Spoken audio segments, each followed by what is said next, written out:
Okay, Megan, let's try not to drink the paint water this time, shall we?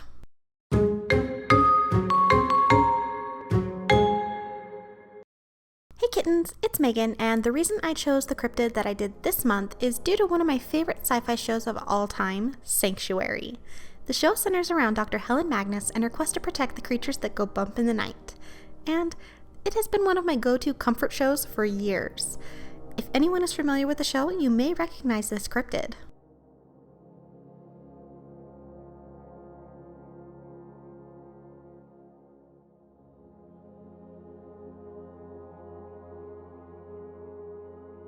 In October of 1837, a young woman named Mary Stevens was making her way to the home of her employer when a dark figure with horns leapt at her from a dark alley. Her attacker swept her up in his arms and started to kiss her, holding her so tightly that she could barely catch her breath. The clothing beneath his claws started to shred, and when his corpse-like fingers touched her skin, it erupted into goosebumps. Once the initial shock passed, Mary was able to get enough air to scream, and the moment she did, her attacker dropped her and leapt off into the night. When several of the nearby residents came to her rescue, they began to search for the attacker, but it was as if he had disappeared into thin air. Mary may have been one of the first reported victims, but she was far from the last. For the next few decades, there were reports from all over England of a mysterious horned figure with the ability to breathe fire and leap incredible distances in a single bound. Eventually, the cryptid known as Spring-Heeled Jack started to appear in popular fiction, becoming the subject of pamphlets published with true accounts of his attacks, as well as a series of penny dreadful stories. The only known copies of the pamphlets were destroyed when the British Library was hit during the London Blitz, but that didn't stop the interest surrounding this mysterious creature. The last reported sighting of Spring-Heeled Jack was in 1904, but a body was never found, and as far as we know, he may still be out there.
This month's painting is probably my favorite so far.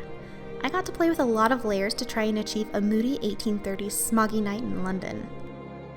I tried a few things that I've never tried before, and I really found myself loving the time I took to finish the painting. I messed up a few times, but in the end it led to something I can't stop staring at. Plus, I got to use a lot of my favorite moody blues, so that just made my day.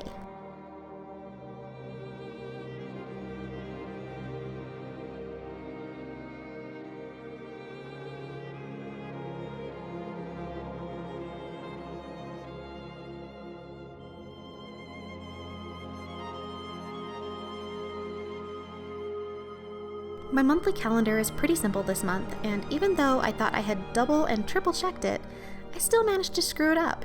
Instead of having the month start on Wednesday like everybody else in the world, I was trying to start it on Tuesday.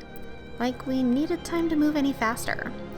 Anyways, I did not notice until I started numbering the boxes, and then I ended up using my handy Uniball Signal white gel pen to go over the numbers like white out. I also cut a page out of a spare journal I had lying around and used it to cover up the mistake I made at the top of the calendar. I forgot to film that part because I was so annoyed with myself, but that's okay. On the left side of the page, I left a space to write a bit about the upcoming holiday of Mabon, and on the right I included a space for my YouTube growth tracker.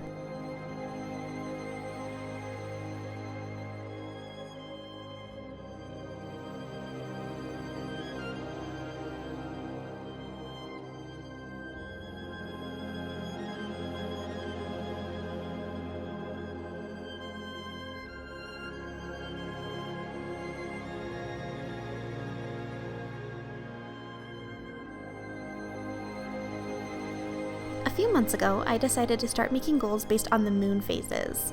Not only does it make me feel a bit closer to paganism, but I have also found myself having a lot of success with these goals. This page may look pretty sparse right now, but as the phases of the moon change, I will be adding to it. If you guys are interested in how I set my goals, let me know in the comments below and I'd be happy to share.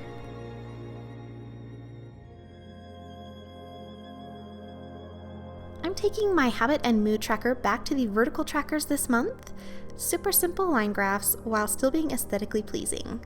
I've said it before on this channel, but having this kind of data alongside my meds has been instrumental in working with my doctor to maintain my mental health. I honestly couldn't do without it.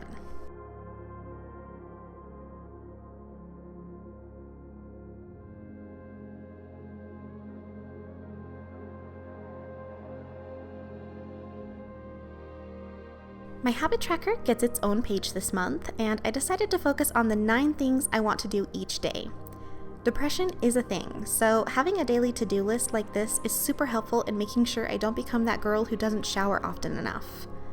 My to-do list includes making my bed, doing a skincare routine, taking my meds, reading, writing, scooping Binks's litter box, showering, meal prepping for the next day, and taking a few minutes each day to meditate.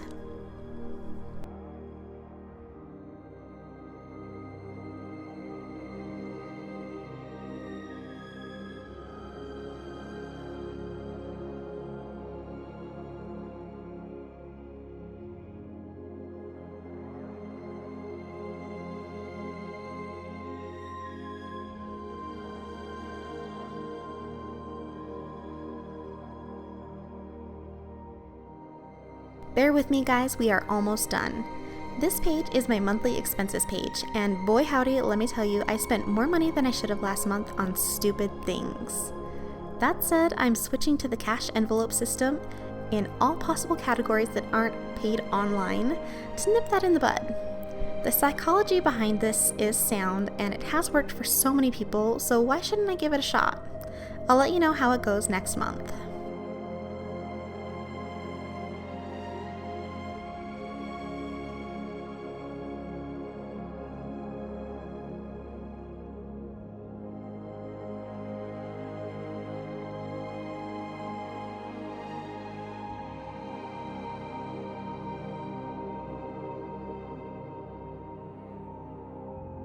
The next page is just a quick brain dump page for writing goals as well as filming.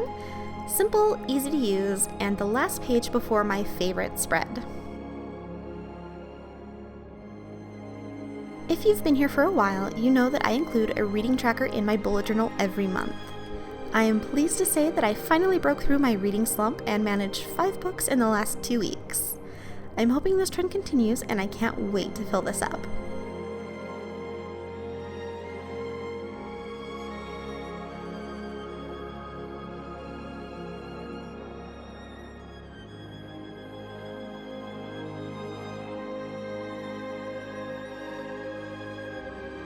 That is it for this video. I hope you liked my bullet journal setup for the month of September, and if you liked this video, please give it a thumbs up and think about subscribing to my channel.